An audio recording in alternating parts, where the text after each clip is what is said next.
Heavy realities don't let us rise. It is not how it works. If the heart is heavy, he is unable to get things from above. Now, if he is throwing away daily the garbage he will store, with the relationships he has, with the realities they weigh, being hurt, difficult for him, he is doing this recycling in everyday life, and he continues fit to things from above. That's how it works. There is no other way, my people. Have you ever stopped to think that many times in your life do you get your human growth because you lack lightness? Sometimes only dealing with the other. It is very difficult for us to relate to a person who is heavy all the time, who has a bag of trouble and makes a point of breaking up these problems all the time on the others. Forget your problems a little. Talk about other things. Be lighter to the other. Throw away your excesses. Allow God to be in your heart. It's so good when you are surprised by the lightness of your heart, you know? With that happiness, as Guy Moran's Rosa said, happiness happens to us. Happiness are hours of carelessness. That's when you are not even realizing, and suddenly that lightness takes over your heart. No reason, and you feel happy. This is the result of spiritual growth.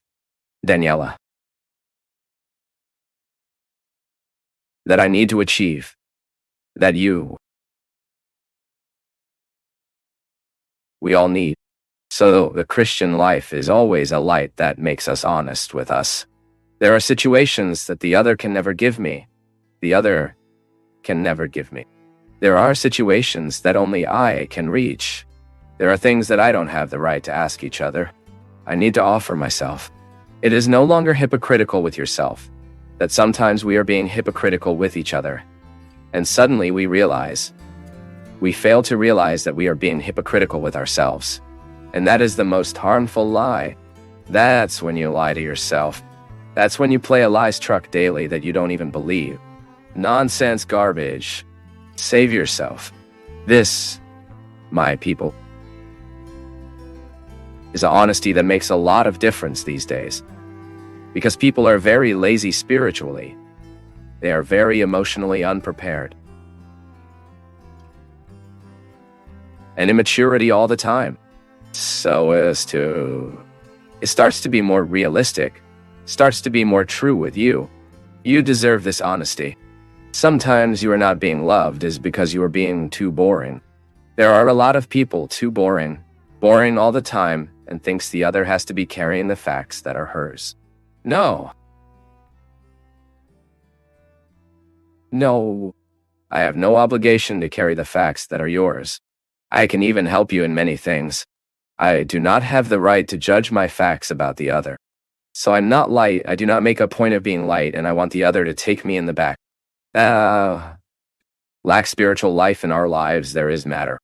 You can see, we occupy our time with material realities, with material situations, and we lack that time reserved for the construction of the spirit. To this intimate life that only God can give us. This is spiritual life. When you expect time to bring you the answer, you will untie your anxieties and get rid of having the answers all at that time, and you allow you to live. I want to experience the stripping of not having the answer today. I want to learn to sleep a few days with the question, why did this happen? I don't know, but it happened. And no may not even answer. Sometimes the answer responds nothing. Why? Because the heart is looking for another answer, which will only be formulated after a long time, far from those losses that made me suffer so much. Because of course you have the right to love your home. Really love. Beware. Who loves establishes a bond that puts us from the perspective of caring, of valuing. Of course. It is different the love you have for the house of love you have for your child. Because there is a reciprocity there. Loving a person is different from having a love for a structure. But it is no problem to say that we have a love for the structure where we live. We identify with those walls, with those curtains, with that smell, don't we? It's so good when we, after a trip back home, and you smell your home, the smell of your bed, The smell of your wardrobe is so pleasant. So there is a whole set of meanings that makes you feel harmonized. This is love. So you see, when I am willing to take care of my spiritual life, another thing I am not doing, but take a step to mean this material life of my life, so that it helps me to find spiritual riches. And it is interesting because we start to make a growth path that will be able to value what is material, but at the same time do not cling to disorderly way to what is material. But of course, if there are no people who love you, who receive you, who welcome you, this material wealth does not have much sense. So as we make this advance in the spiritual life, which is the cultivation of these high realities, which St. Paul says, when we start taking care that the petty realities, the realities that throw us to the floor, you start to get high, and you will value the matter in a different way. So spiritual life is this opportunity that we have to change our perspectives. So when I interpret even the loss of a loved one as an opportunity to recruit strength, courage, disposition, faith, I am giving a spiritual dimension to that material loss. Because the loss of a person is also matter. It is the body that ceases talking around the house, is the body that no longer sits at the table to take meals with you. It is the body you stop hugging, that you stop caring, which stops sleeping next door. It has a whole material dimension. And of course, there is the affective, psychic, spiritual dimension that you will manage together later. It's all at once. And it is interesting because I identify that the spiritual life, what is the thermometer you have to know if you have already reached a growth or not? Let's say I want to analyze the growth I had spiritually speaking in the last year. This was a heavy year. It was a difficult year for me. So I noticed that I made spiritual growth from the difficulties that were myself. Even the breakups, which were at first painful, then they proved to be a really personal liberation experience. It's not that the other is bad.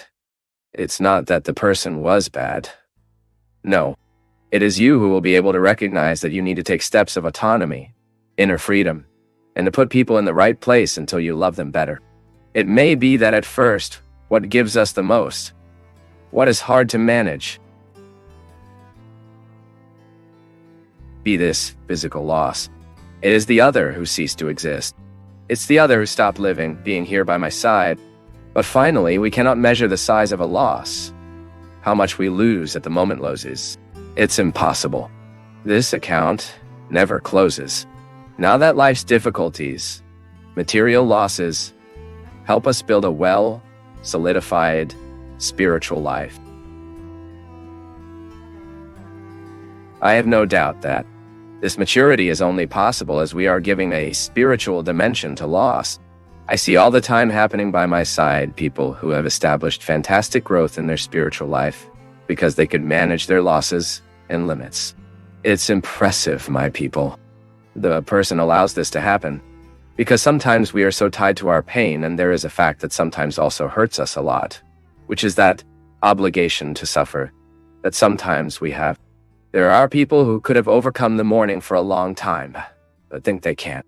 You are afraid of what the other will think, is afraid of how the other goes. Wow. She has lost a son. And she is already in this joy. So we are so tied to what the other is thinking about us, which we often do not allow ourselves to give this advance in the spiritual life. Because we are tied into these petty.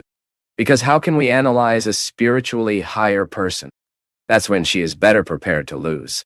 If you want to know how I know that a person is spiritually high, it is the ability that person has to lose materially. It may seem like a contradiction, but it is not. That happens spiritually last year. My growth, my maturity was closely linked to what too lost. Not what I won. I got a lot. It was a year of many gains. I did important projects in my life, but I lost a lot. I didn't learn much the moment I won. I learned a lot the moment I lost. Father, I lost my son and see no advantage in losing my son. I only see damage. Yes, me too. The moment I see a mother mourning the death of her son, I only see damage. But it will talk to this mother a while later. The pain of losing his son did not change. You may have changed the longing. It gets lighter.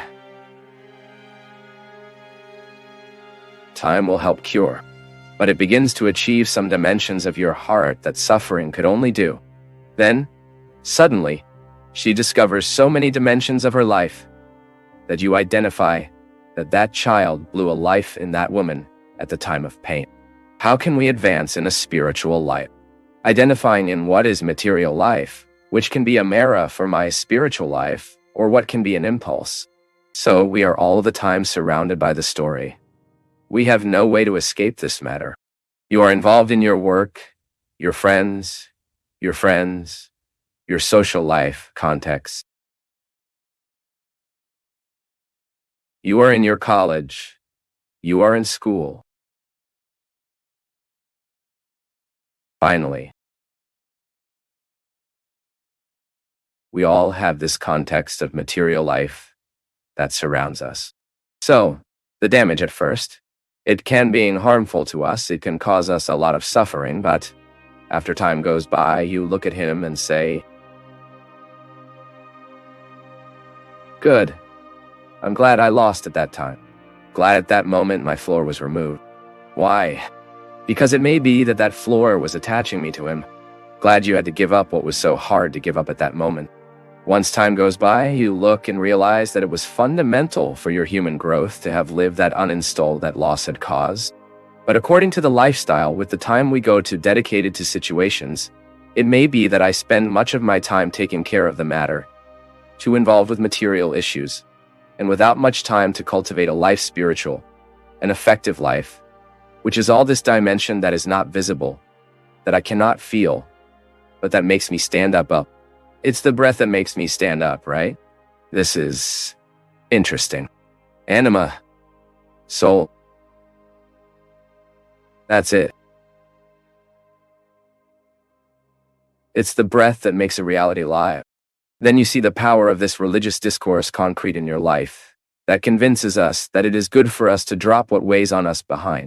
Spiritual life, in whatever religion, if this religion is committed to love for God and respect for the human being, it will not propose anything but to assume these values, thought make us lighter and detached. Do you know why? It is much easier for us to establish a community life, a life in civility in a city, for example, when people are light, when people are more centered, when people are more harmonized. Religion should be a harmonizing process. Should give us daily, by religious practice, the ability to make us lighter. Every time we want to search for the spiritual life, we need to identify situations that are material, which are part of our routine, and often have the power to tie our spiritual life.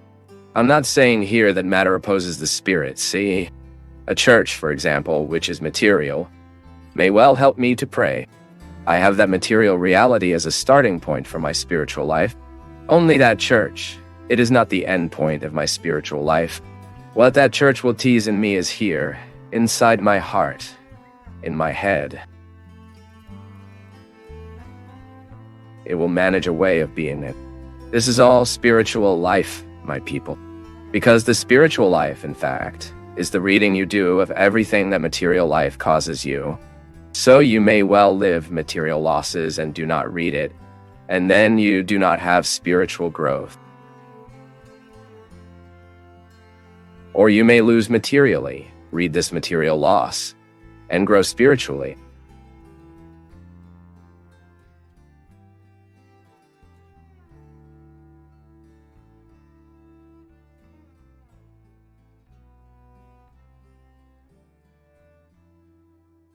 Thank you for joining us on this enlightening journey at Path of Faith. Don't forget to leave your thoughts in the comments below. Give us a thumbs up if you enjoyed the video, share it with your loved ones, and subscribe to our channel for more inspiring content like this.